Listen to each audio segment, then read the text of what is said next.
Une vidéo de calcul avec Mister D et Marsupilami, multipliée en colonnes avec deux chiffres. Vous êtes prêts? Allez, on y va.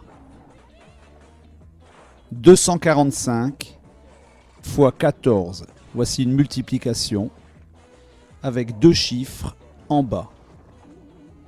Je commence par la colonne de droite. C'est la colonne des unités. Je multiplie les unités du bas par les unités du haut. Je dis 4 fois 5. Je me sers de mes tables de multiplication pour trouver 20. 4 fois 5, 20. J'écris 0 dans la colonne des unités. Puis je retiens 2 en haut dans la colonne des dizaines. C'est la colonne suivante, à droite des unités. Maintenant, je multiplie le 4 des unités du bas par le 4 des dizaines du haut. Je cherche combien ça fait dans mes tables. 4 fois 4, 4 fois 4... Je trouve 16. Et oui, 4 fois 4, 16. Avant d'écrire 16, je n'oublie pas d'ajouter le 2 qui est en retenue, tout en haut, là-bas. 4 fois 4, 16 et 2. Je barre la retenue et je dis 16 et 2 égale 18. Il faut prendre l'habitude de barrer les retenues. J'écris 8 dans la colonne des dizaines et je mets un 1 en retenue au-dessus de la colonne suivante. Maintenant, je multiplie le 4 du bas par le 2 des centaines en haut. Je cherche 4 fois 2.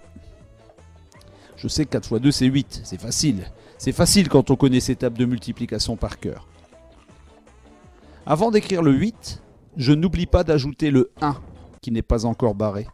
C'est la retenue. Je barre la retenue du 1 car elle ne servira plus. 4 fois 2, 8 et 1, 9. Je compte, 8 et 1, ça fait 9. Je peux maintenant écrire le 9 dans la colonne des centaines.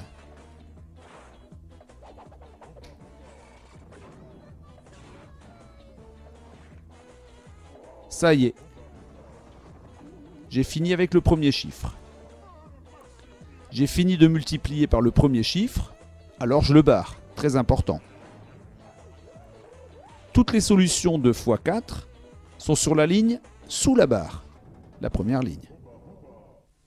Je vais maintenant commencer une deuxième ligne de solution pour trouver les résultats de x1. Je ferme la colonne des unités en plaçant une croix. Je multiplie maintenant le chiffre des unités en haut, 1 fois 5. Je calcule 1 fois 5. Facile. 1 fois 5, 5. J'écris la réponse 5 dans la colonne des dizaines, à côté de la croix.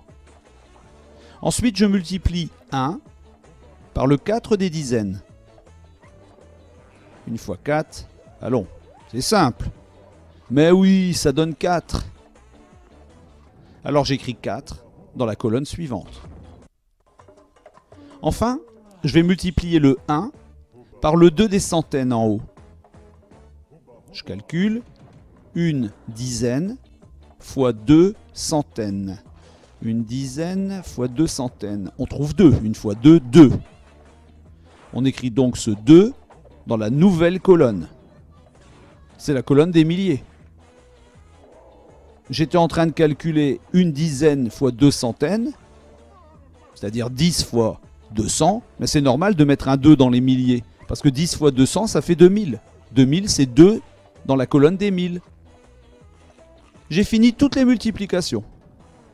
Multiplication, plus besoin de faire fois.